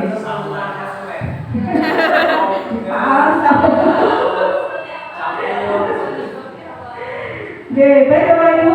Nah, di sini nanti saya akan memberikan contoh satu kasus. Nah, ini nanti kasusnya sama, tapi kok pada posisi apa kira-kira kalimatnya di Bapak Ibu ya? Agar kita bisa membedakan pada saat kita bertemu dengan anak itu posisi kita itu sebagai apa? Nah, di sini Bapak Ibu kasusnya yaitu siswa tidak memakai atribut lengkap saat upacara bendera. Contoh dari posisi kontrol hukum. Nah, kalimatnya begini Bapak Ibu. Hormat pada bendera selama 1 jam. Itu kan kita menghukum. Tidak ada pada tata tertib. Maka di sini guru tersebut sebagai posisi kontrolnya adalah sebagai penghukum. Yang kedua Bapak Ibu, yaitu posisi kontrol guru pembuat merasa bersalah. Contohnya kalimatnya Bapak Ibu, berapa kali ibu bapak harus memberitahu kamu kamu selalu saja mengecewakan bapak atau ibu, itu membuat merasa bersalah. Jadi pada anak tersebut dia akan tumbuh rasa bersalah, tapi mungkin ya pada waktu itu, ya. Jadi posisi kita pada waktu itu adalah membuat merasa bersalah. Selanjutnya Bapak Ibu masih ada kasus yang sama. Nah, contoh pada posisi kontrol kita sebagai teman. Nah, kalimatnya seperti ini Bapak Ibu. Ayo dong ikuti aturan sekolah. Tolong bantu ibu ya sekali ini. Ya sudah tidak apa-apa. Lain kali jangan berbuat lagi seperti ini ya. Ini contoh dari posisi kita sebagai teman ketika menghadapi anak. Mungkin ada yang ditanyakan dari sini untuk posisi kontrol sebagai teman. Betul ya? Selanjutnya Bapak Ibu, yang keempat ada posisi kontrol guru sebagai pemantau di ruangan HP. Nah, kita bisa memposisikan diri. Contohnya, kamu sudah melanggar peraturan sekolah. Kamu tahu konsekuensinya. Jadi di sini posisi pemantau itu ada tata tertibnya dan juga ada konsekuensinya. Oke? Jadi itu nanti posisi kita sebagai pemantau. Setelah upacara, kamu beri atributnya ke koperasi dan jangan diulang lagi. Itu posisi kontrol kita sebagai pemantau. Dan yang kelima Bapak Ibu, masih pada kasus yang sama yaitu siswa tidak memakai atribut lengkap saat upacara bendera. Posisi kita sebagai manajer. Nah, contohnya, apakah kamu tahu kesalahanmu? Kira-kira bagaimana kamu memperbaiki kesalahanmu? Nah, di sini untuk posisi kontrol sebagai manajer kita berikan solusi pada anak. Ya, masalahnya apa? Kita berikan solusi. Nah, Bapak Ibu, sekarang pertanyaan saya, kalau tadi panjenengan yang bertanya dan memberikan umpan, sekarang pertanyaan saya, di antara kelima posisi kontrol tersebut mana yang menurut panjenengan paling baik? Ya, betul sekali Bapak Ibu. Posisi yang paling baik di sini adalah posisi kita sebagai manajer. Di mana melakukan kesalahan kita beri solusinya. Oke. Selanjutnya Bapak Ibu, ada beberapa kalimat di sini. Nah, coba untuk mengasah kita supaya kita nanti posisi kita itu sebagai apa. Jadi kita tahu. Nah, posisi kontrol apakah aku? Yang pertama Bapak Ibu, saya kecewa sekali dengan kamu. Posisi yang mana Bapak Ibu kita itu? Posisi kontrolnya. Saya kecewa sekali dengan kamu, yaitu posisi kontrol, yaitu merasa bersalah. Betul sekali ya. Yang kedua, kamu tidak pernah benar melakukannya. Gimana ini? Posisi kontrol sebagai apa? Kamu tidak pernah benar melakukannya. Penghukum, betul sekali Bapak Ibu. Yang ketiga, apa rencanamu untuk menyelesaikan masalah ini? Manager. Good job Bapak Ibu ya. Tepuk tangan. Yang selanjutnya Bapak Ibu ada kalimat seperti ini. Ayolah lakukan demi Bapak Ibu ya. Teman, betul. Kamu tidak pernah mendapat nilai jika tidak mengerjakan tugas. Tidak mengerjakan tugas. Ada konsekuensinya Bapak Ibu. Kamu tidak akan mendapat nilai kalau kamu tidak mengerjakan tugas. Apa Bapak Ibu? Yaitu pemantau. Ada tadi tata tertibnya, ada juga konsekuensinya. Dari sini bisa dilanjut ya Bapak Ibu untuk 5 posisi kontrol kita sebagai seorang guru, di antaranya yaitu sebagai ya hukum, merasa bersalah, teman, manajer. Next. Kalau saya seperti ini, ada anak-anak kemudian kita pada misalnya pada gurunya. Pak itu pintar, aku anak Pak itu termasuk sebagai apa?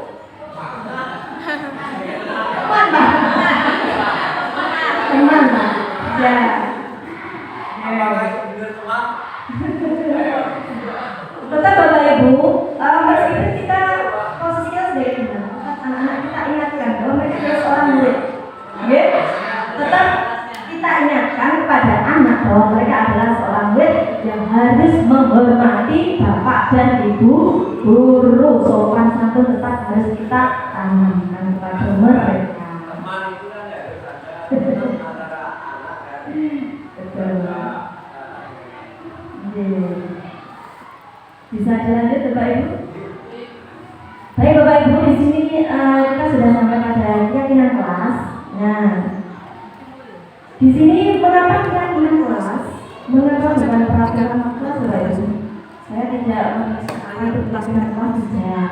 Tapi saya di sini ini memberikan pertanyaan pada panjenengan. Mengapa keyakinan kelas? Mengapa bukan peraturan kelas? Kalau peraturan bisa dilanggar ya, betul.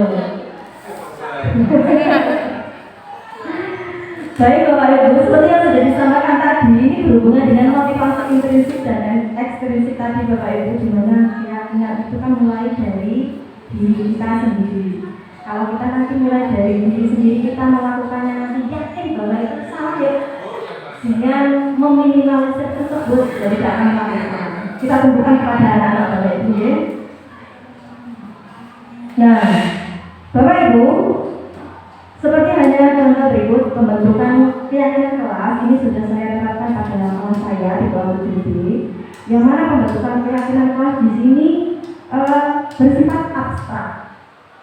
Yang kedua, berupa pernyataan universal, dibuat dalam pernyataan positif. Jadi di situ tidak boleh ada kata dilarang membuang sampah. Untuk membuat kalimatnya menjadi positif, harusnya bagaimana Bapak Ibu?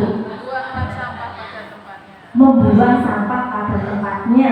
Jadi di sini untuk membuat keyakinan kelas, khususnya wali kelas ini Bapak Ibu, mohon nanti kita terapkan agar supaya keyakinan itu dilaksanakan dengan sebaik-baiknya di kelas kita. Kalau di sekolah kan sudah ada peraturan tata tadi ya Bapak Ibu ya. Nah, silakan kita nanti tanamkan kepada anak-anak keyakinan kelas supaya nanti meminimalisir tadi ya kesalahan-kesalahan dan menumbuhkan budaya positif. Selanjutnya Bapak Ibu, nah untuk pembentukan keyakinan kelas di sini kalimat yang digunakan seharusnya sedikit saja agar mudah diingat, jangan terlalu panjang Bapak Ibu. Ya, jadi sedikit tetapi mudah diingat, seperti yang pernah disampaikan Pak Indra untuk membuat visi kemarin di Pak Indra ya. Satu kata mencakup berbagai makna. Begitu juga kita membuat keyakinan kelas, ya Bapak Ibu. Selanjutnya Bapak Ibu, sesuai dengan kondisi kelas dan sekolah sehingga mudah diterapkan. Apa yang kita temukan, kita sudah setiap hari kita akan berinteraksi dengan anak-anak Bapak Ibunya. Diharapkan nanti untuk membuat keyakinan kelas itu tetap melihat kondisi dan sekolah kita, kondisi kelas kita dan sekolah kita. Selanjutnya, diharapkan semua warga sekolah atau warga kelas dilibatkan saat membuat keyakinan kelas. Nah, ini contohnya Bapak Ibu yang sudah saya terangkan tadi. Nah, ini ada tempel-tempel kecil ini ya Bapak Ibu ya, kalau di situ kelihatannya. Saya membuat kesepakatan kelas dulu. Anak-anak saya libatkan. Mereka menuliskan apa yang seharusnya dilakukan pada kelas tersebut. Nah, di sini setiap anak kemarin saya kasih pertanyaan pemantik. Coba anak-anak, misalkan kalau di kelas kita ini supaya menjadi lebih baik, budaya positif apa yang kita terapkan seharusnya itu Bu, disiplin. Oke, nah itu ya. Terus ada lagi yang menurut. Nah, jadi kita ajak komunikasi anak-anak. Kurikulum merdeka itu seperti itu, anak yang aktif. Ya. Jadi kita kasih pertanyaan-pertanyaan seperti itu. Selain disiplin apa lagi? Menghargai orang lain, tidak membuli Bu. Nah itu. Nah, selanjutnya anak-anak saya kasih yang namanya sticky note ini Bapak Ibu. Ini ada kertas berwarna merah kecil-kecil ini, ya. Nah ini kita bersaing Bapak Ibu, anak-anak supaya tidak bosan. Di situ anak-anak membuat banyak sekali. Nah, selanjutnya dari 32 kesepakatan kelas itu saya ambil poinnya yang sama. Misalkan tata tertib saya jadikan 1 slide. Oke. Terus menghormati orang lain tadi, tidak membuli tadi. Nah, dikelompokkan jadikan keyakinan kelas seperti yang ada di tengah ini Bapak Ibu. Saya mendapatkan 6 poin. Nah, sudah mencakup secara keseluruhan dari kelas tersebut. Ini tergantung dari kelasnya ya Bapak Ibu. Dan setelah membuat keyakinan kelas, anak-anak saya suruh tanda tangan bukti mereka sudah melaksanakan keyakinan kelas dan harus dilaksanakan karena sudah dibuat bersama-sama. Monggo nanti wali kelas bisa diterapkan ya Bapak Ibu. Nah ini yang terakhir adalah materi segitiga restitusi Bapak Ibu. Apa sebetulnya segitiga restitusi itu? Yaitu suatu proses dialog yang diajarkan oleh guru agar dapat menghasilkan murid yang mandiri dan bertanggung jawab. Jadi segitiga restitusi itu kita banyak berdialog dengan anak, dicari, ditanyai mungkin masalahnya apa, mungkin dari masalah tersebut kita bisa kasih solusi ke depannya bagaimana. Dan di situ ada 3 tahapan segitiga restitusi. Yang pertama adalah menstabilkan identitas, yang kedua validasi tindakan yang salah, dan yang ketiga menanyakan keyakinan. Contoh pada menstabilkan identitas Bapak Ibu. Nah di sini berdasarkan prinsip membuat kesalahan adalah bagian dari proses pembelajaran. Ya. Contoh dari kalimat-kalimat tersebut untuk menstabilkan identitas yaitu berbuat salah itu wajar. Yang kedua, tidak ada manusia yang sempurna. Ini untuk kalimat-kalimat yang menstabilkan identitas. Ibu bapak juga pernah melakukan itu. Yang keempat, ibu bapak tidak mau mencari siapa yang salah, tapi ibu bapak ingin mencari solusi dari permasalahan ini. Kamu berhak merasa begitu, mungkin ketika kecewa, ketika mereka sudah sedih dan lain-lain. Berikutnya Bapak Ibu, yang kedua adalah validasi tindakan yang salah. Berdasarkan prinsip setiap perilaku berupaya memenuhi suatu kebutuhan tertentu. Contoh kalimatnya, kamu pasti punya alasan mengapa melakukan hal itu. Yang kedua, padahal kamu bisa melakukan yang lebih buruk dari ini ya. Yang ketiga, kamu patut bangga karena telah melindungi sesuatu yang penting buatmu. Yang keempat, kamu melakukannya karena mempertahankan sesuatu yang penting bagimu. Ini adalah validasi tindakan yang salah.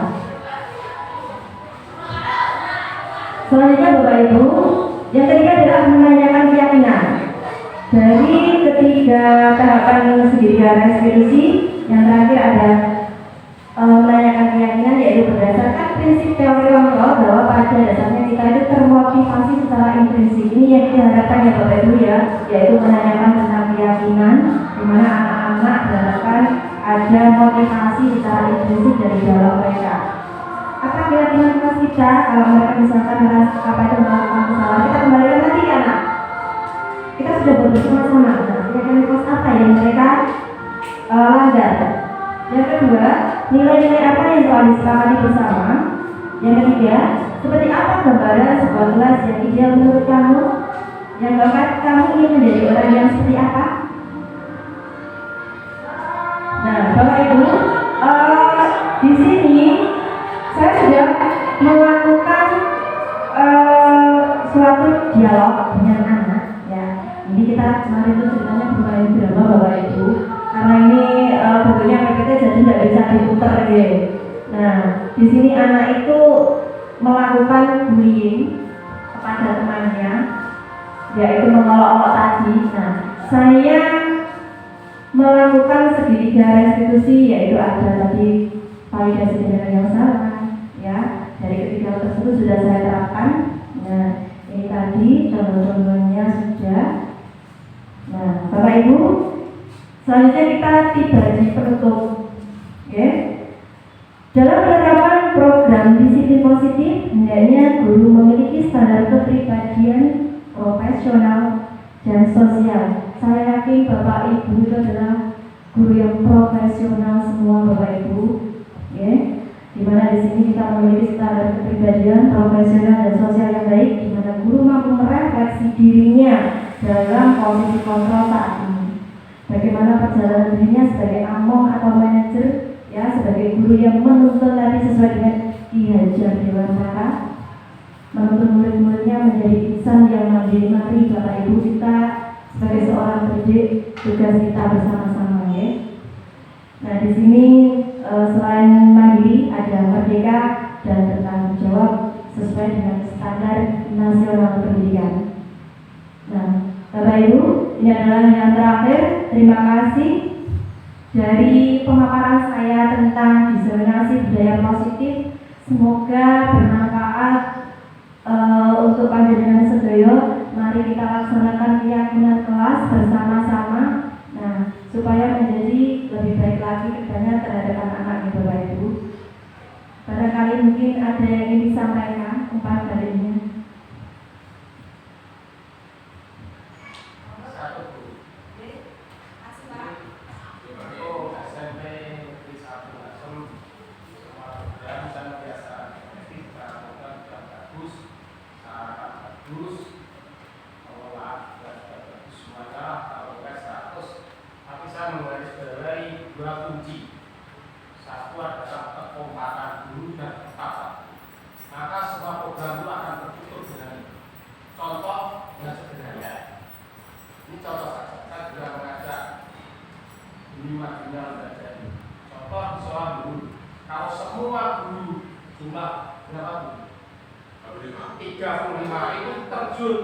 Itu sholat yang laki-laki, kalau yang perempuan mungkin ada. Mungkin anak akan melihat satu perubahan yang luar biasa. Kalau itu tidak dijalankan dengan diri kita sendiri yang ada di sini, maka berjalan itu tidak akan maksimal. Yang kedua adalah upacara. Itu setiap dari Senin seperti itu. Tapi ternyata yang itu yang ikut, dan siswa sudah kaget menilai. Artinya kita berangkat, diri kita dimulai dari diri kita sendiri.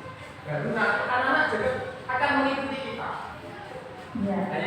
Maka dari itu Bapak, mari kita laksanakan motivasi intrinsik, berarti mulai dari diri kita sendiri. Bersedia Bapak Ibu ya? Bismillahirrahmanirrahim untuk kita semua, untuk kehidupan kita semua. Terima kasih umpan baliknya Bapak ya.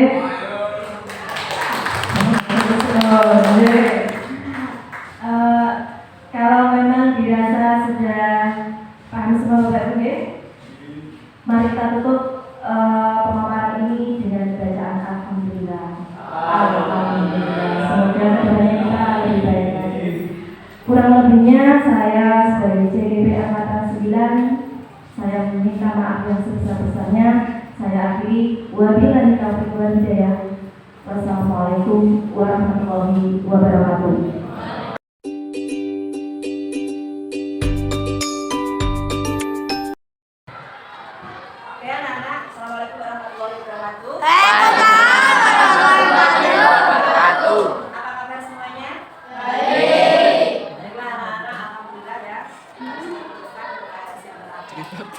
Untuk hari ini sesuai dengan kesepakatan kita kemarin, kita akan membuat keyakinan kelas, yang mana keyakinan kelas itu berisi hal-hal yang positif, ya, yang kita sepakati bersama dan kita buat bersama dengan murid dan guru juga sebagai wali kelas. Nah, kesepakatan itu nanti akan menjadi keyakinan kelas berisi budaya positif yang tidak boleh dilanggar oleh kalian semua, karena ini nanti kita buat bersama.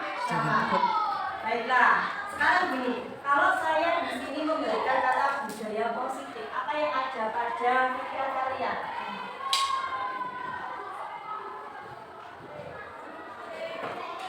Yang ada apa kira-kira? Bisa? Ya? Bisa. Kebersihan, oke, bagus. Bijak. Apalagi yang lain? Kedisiplinan, ketertiban, ya Pak, kerukunan, apalagi?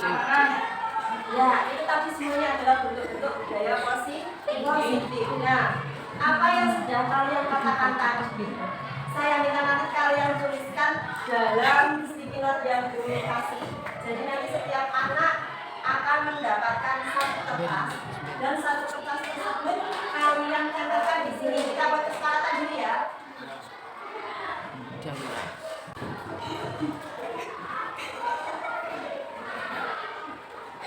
Setelah kesepakatan kelas, nanti kita ambil semuanya yang terbaik, maka di sini akan menjadi keyakinan. Setelah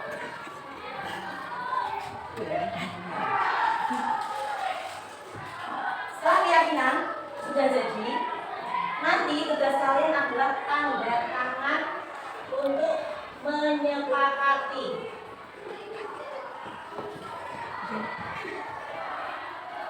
Bisa dipahami anak-anak? Bisa. Nah, sekarang saya akan membagikan sticky note ini. Silakan kalian isi sesuai dengan apa yang kalian inginkan, sesuai dengan apa yang kalian sepakati bersama dengan satu kelas. Bisa dipahami ya? Satu anak satu.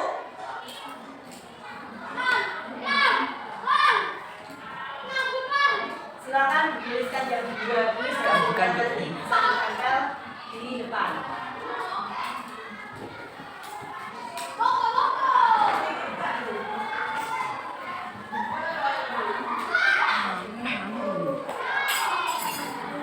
Mas ada yang bingung? Mas ada yang bingung? Tidak ya? Tidak. Silakan dituliskan apa yang kalian inginkan tadi. Contohnya kayak disiplin. Terus apa lagi? Menghormati teman. Apa lagi? Saling menghargai. Ya. Kita buat kesepakatan dulu.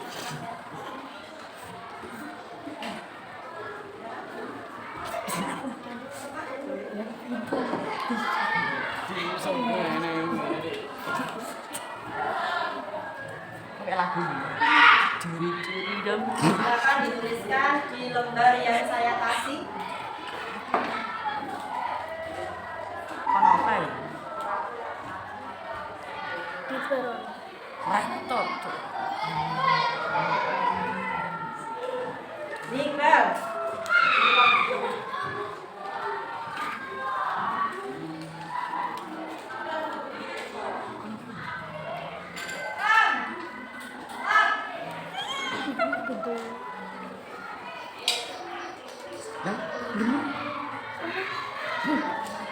Satu anak satu.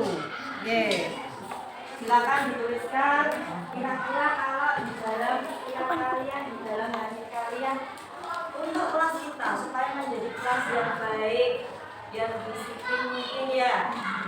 Gimana kesepakatan itu nanti kita sepakati bersama dan kita yakin kalau kita sudah yakin ya untuk melakukan hal tersebut menjadi budaya positif. Misalkan kamu yakin kalau di sini kalau kita di sini nanti untuk kita sendiri menjadi lebih baik. Misalkan masuk tepat waktu ya, tidak sering bolos ya kan, atau mungkin kalian di sini melaksanakan tugas piket dengan sebaik-baiknya.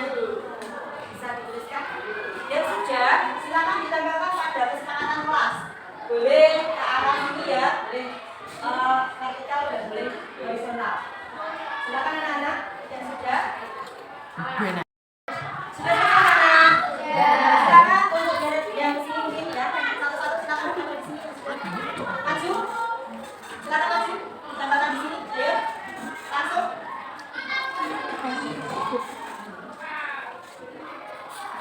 Next, berikutnya.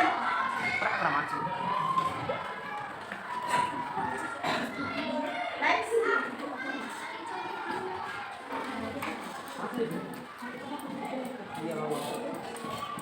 Next.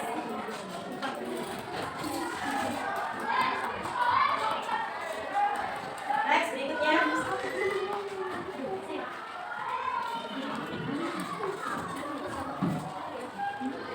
Next.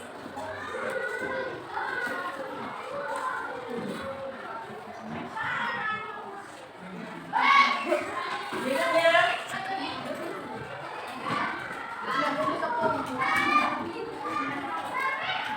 Next, berikutnya.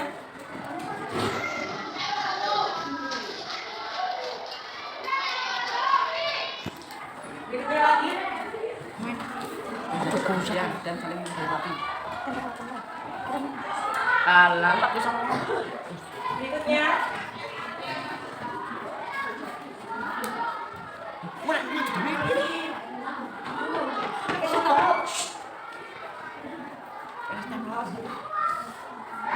Next, berikutnya.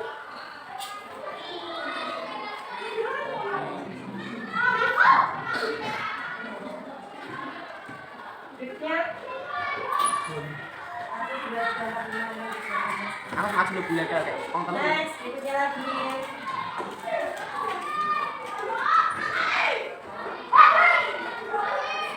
Berikutnya.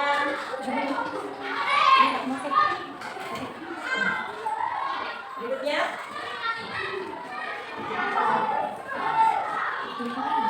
Menjaga kebersihan. Berikutnya lagi.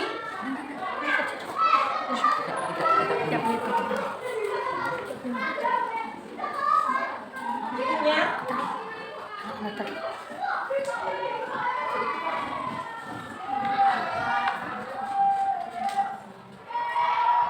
Berikutnya lagi.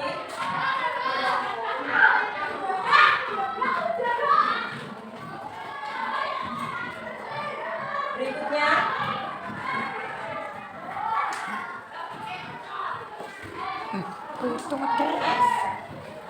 Nanti kalau nggak mau taruh bawah nggak apa-apa ya. Berikutnya.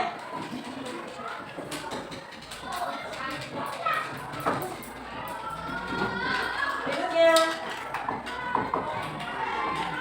Kalian ini mau oke. Next, berikutnya.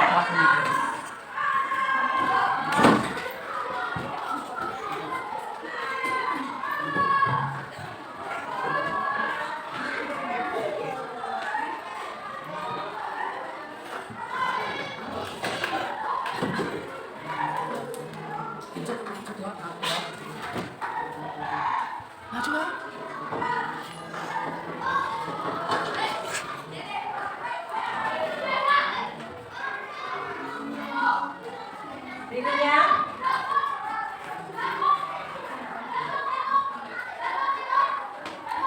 Masih kurang berapa? 1. Masih ada lagi yang belum? Silakan yang belum.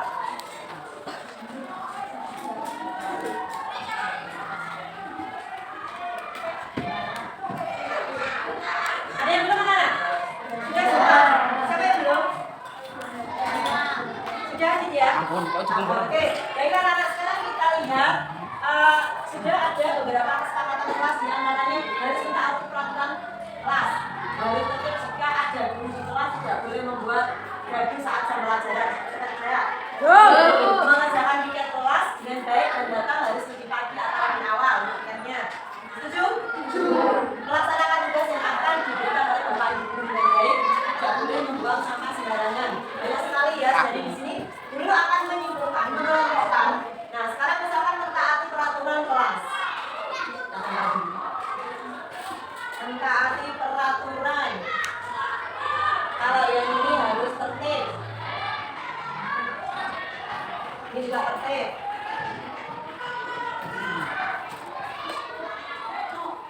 Tertib, nah. Menjaga kebersihan. Menjaga kebersihan. Tidak boleh membuang sampah sembarangan sama juga kebersihan. Kita harus menjaga kebersihan.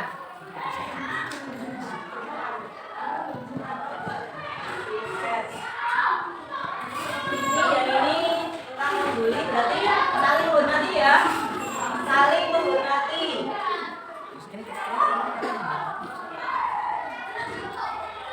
Saling menghormati.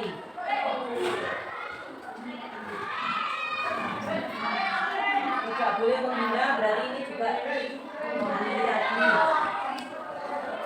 Ketertiban kelas.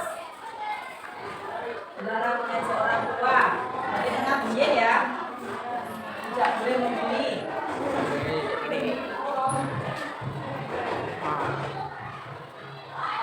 Peraturan kelas berarti sama juga dengan piket. Nah, di sini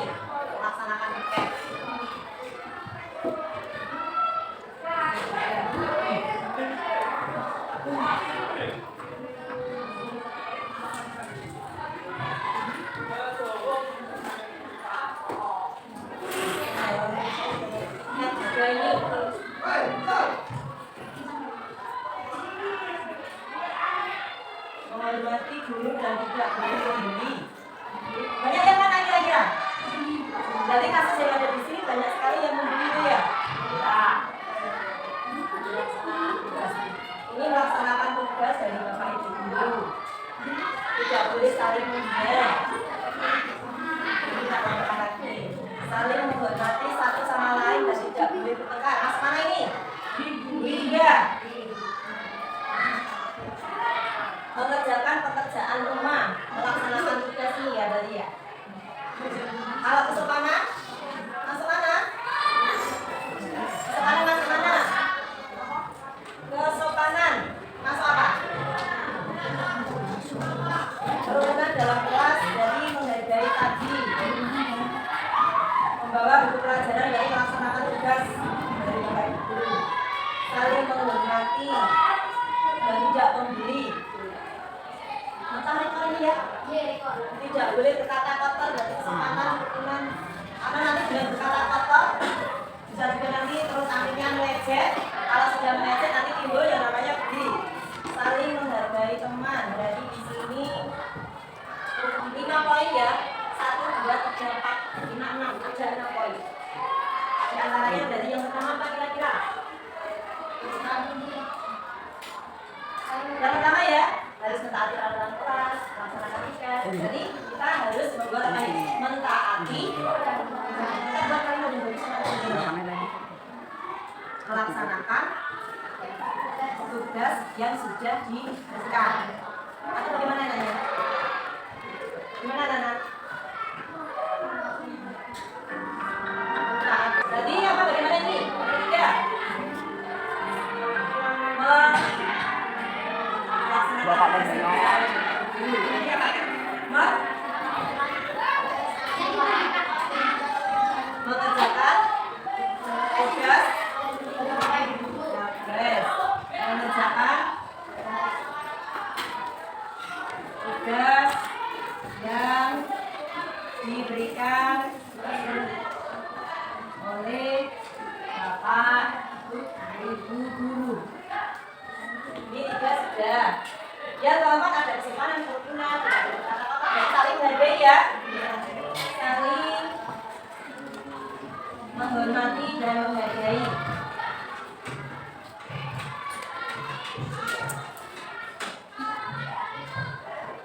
1, 2, 3, 4, sudah. Sekarang yang 5 menjaga kebersihan. Ya, berarti menjaga kebersihan kelas ya. Lingkungan kelas. Kebersihan kalau kelas saja kan hanya kelas, tapi kalau lingkungan berarti termasuk lingkungan ya. Menjaga kebersihan lingkungan. Karena kita di kelas, jadi kita fokus kelas dulu. Yang terakhir, sudah. Ya, tidak boleh menghina. Tidak boleh menghina berarti sudah sampai dengan ini ya. Saling kira-kira. Saling. Sudah ini saling menghargai. Saling menyayangi. Saling menghargai sudah. Saling bagaimana?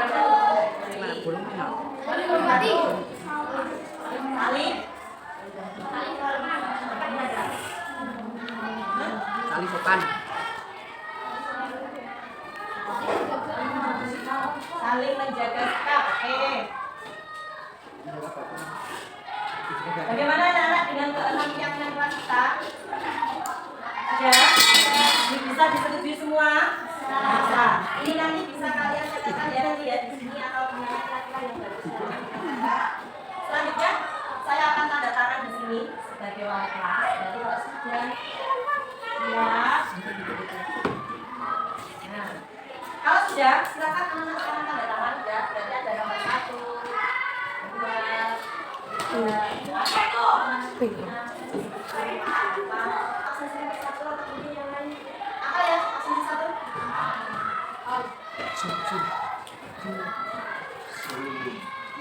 Persiapan absensi 2. Angkat kaki dia, selanjutnya.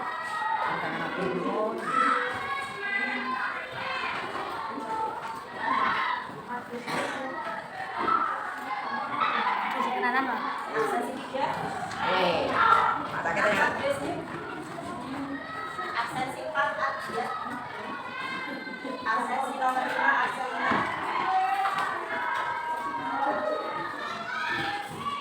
Absensi nomor 6 absen.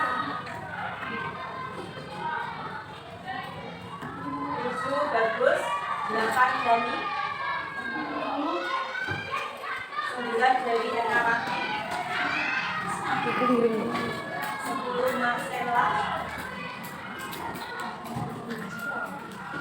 9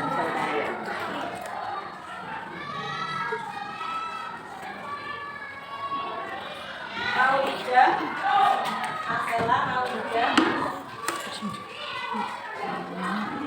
10 Remesa, Muhammad Ahmad, Mamat Min.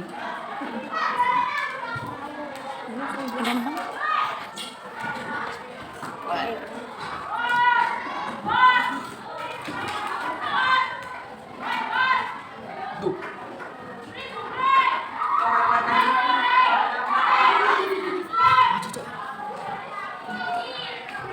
Boy.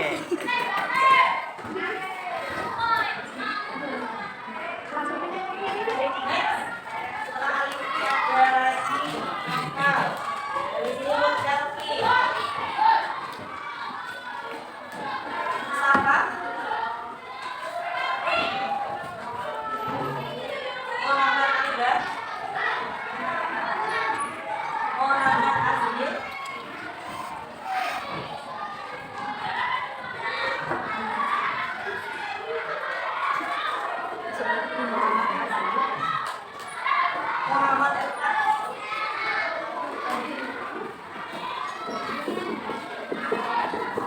Muhammad Efrat, Muhammad Iqbal,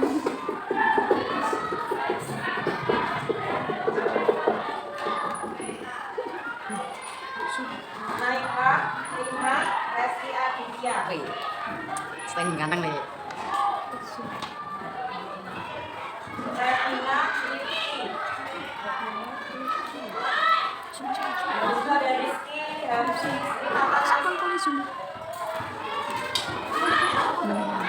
setelah ini ada Dewi Mariam, Salita, Yudhasa, dan Nita. Assalamualaikum warahmatullahi wabarakatuh.